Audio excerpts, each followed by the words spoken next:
Құрметті қазақстандықтар, кешеден бері біз бүкіл халықтық сайлау өткізіп,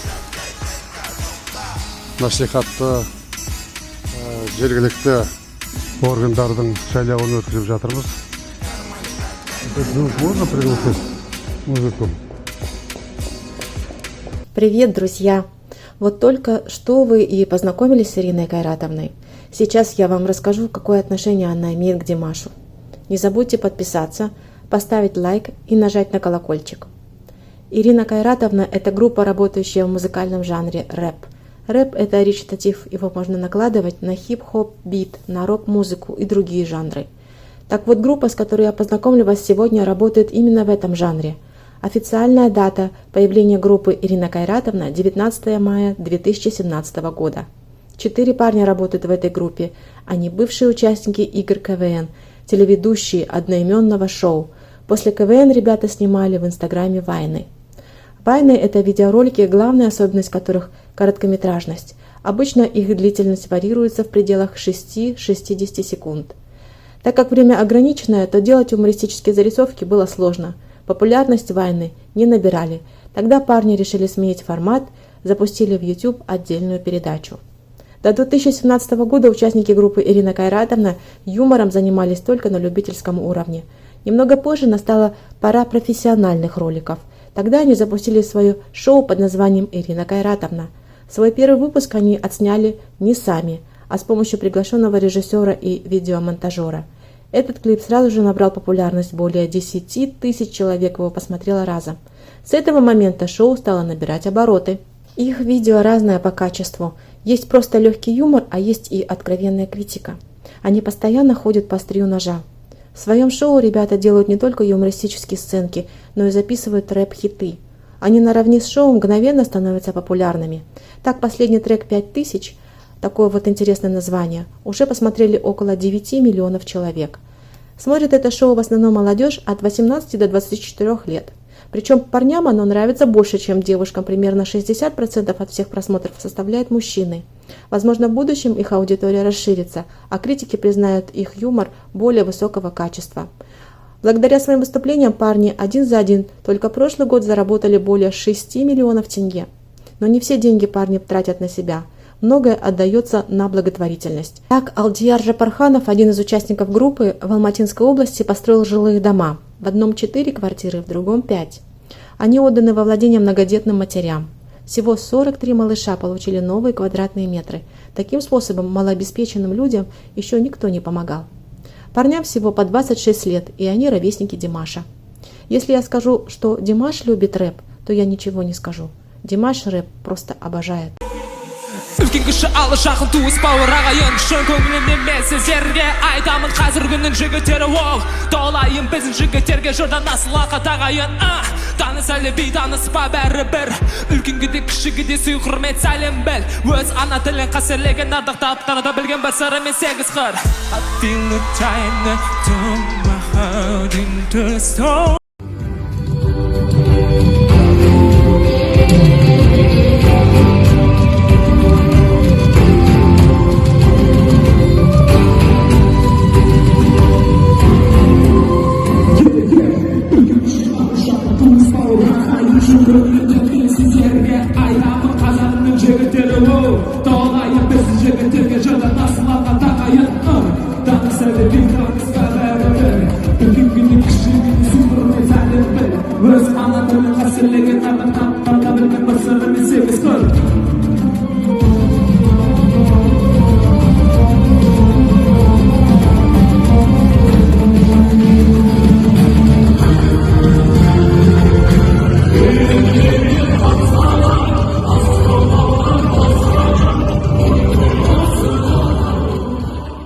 Почему рэп Димаша и рэп Ирины Кайратовны разный? Потому что рэп Ирины Кайратовны такой же, как у Скриптонита, особенный. У них есть несколько совместных работ. Рэп появился впервые в Бронксе, это район Нью-Йорка, а затем он уже победоносно шел по цветным улицам различных городов Америки. Рэп входит в субкультуру хип-хопа, это стиль молодых людей нового поколения, чтящих свой кодекс поведения, своих героев. В рэпе исполнители открыто заявляют об острых социальных проблемах, расовой дискриминации, преступности и наркозависимости. Сейчас мы немного подробнее остановимся о Скриптоните, потому что просмотры его музыкальных видео на YouTube зашкаливают за 30, порой за 40 миллионов просмотров. Скриптонит – это казахстанский исполнитель и музыкальный продюсер. Впервые громко заявил о себе в 2013 году, а в 2015 уже имел один из самых удачных русскоязычных рэп-альбомов. Он родился 3 июня 1990 года неподалеку от Павлодара. Начал заниматься музыкой в подростковом возрасте, в 11 лет увлекся рэпом, а в 15 лет начал сочинять музыку. Скриптонит позиционирует свое творчество как казахстанский рэп и не одобряет тех, кто называет его российским исполнителем, делающим русский рэп. 3 лучших рэпера страны, на твой взгляд, прямо сейчас. Баста, Так, Скриптонит так, и ATL. Скриптонит. Скриптонит крутой, крутейший. Чем? Всем. Скриптонит сам по себе крутой, очень крутая вообще единица. Вы знакомы? Да. Последний рэп, который вам понравился. Мне нравится Скриптонит очень. Что именно? Атмосфера? Да. 3 лучших рэпера России прямо сейчас. Вадяра Блюз. Я очень надеюсь на Скриптонита. Очень. Потому что я считаю, что потрясающий исполнитель и рэпер. Но я хочу от него получить альбом, от которого бы я кайфанул на самом деле. А от предыдущего ты не кайфанул? Не кайфанул. У него есть песня, которая выходила до альбома. Она называется «Космос». Ее я слышал очень много раз. Она мне очень... То есть вот на основе той песни я и говорю, что это один из лучших рэперов. И я теперь хочу, чтобы он поддержал... Прямо сейчас мне нравится АТЛ. Первые его тексты были посвящены детским проблемам и школе. Затем наступил недолгий период так называемого рэпа про рэп. А нынешние темы он стал поднимать в начале 2010-х годов. В своих песнях, в отличие от других русскоязычных рэперов, экспериментирующих с глубокомысленными текстами, Скриптонит делает упор на музыкальную составляющую, которой нередко занимается сам лично. Своеобразное произношение, которое шутливо называет «Ельцин флоу» и «полупьяный», голос, далее уникальное звучание для его дебютного альбома. Эта же манера исполнения присутствует и у Ирины Кайратовны. Почему сейчас в Казахстане набирает обороты музыкальный жанр рэп? Как мы сказали, основной контингент, входящий в субкультуру хип-хопа, это молодые люди. А как не молодежь остро воспринимает все социально-экономические проблемы общества? Рэп – это и есть остро-социальная направленность культуры молодежи. Скриптонит, группа Ирина Кайратовна, 91 и другие сейчас поднимают все эти проблемы в своих песнях и поэтому имеют большую популярность. Вот что говорят блогеры о рэпе Димаша.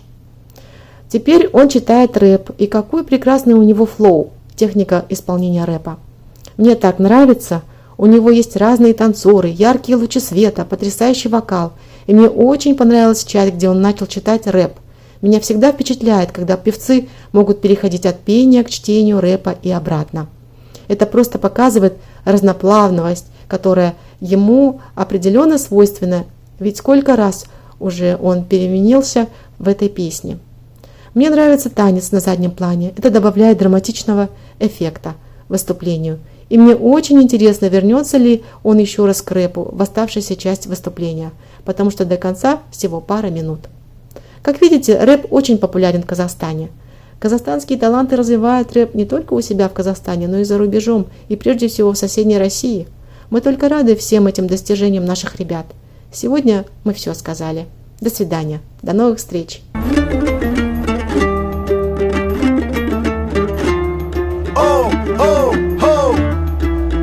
Шіркін япырмай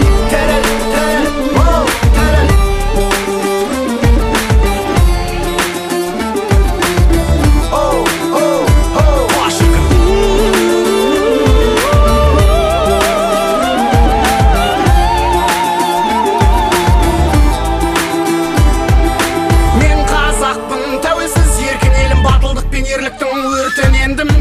91-де туылып, мәңгі өлмеске шаңырақтың түңілігін серпігенмін. Туы қыраным самға бұшқан, Ел таңдан бар көргендер таңға лысқан. әлемге шататқан ән мұрамды, Жарылғандай жырым бар ар намыстан.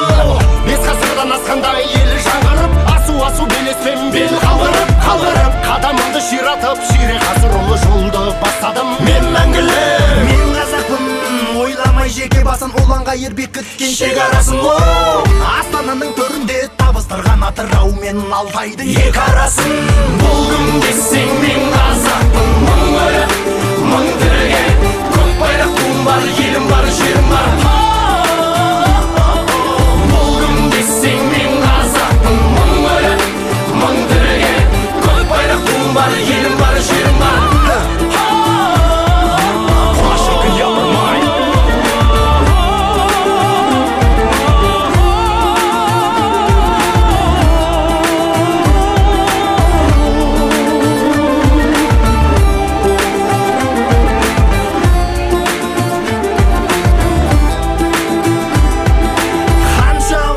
Өтсе де зымыраған елім аман, отаным тілім аман.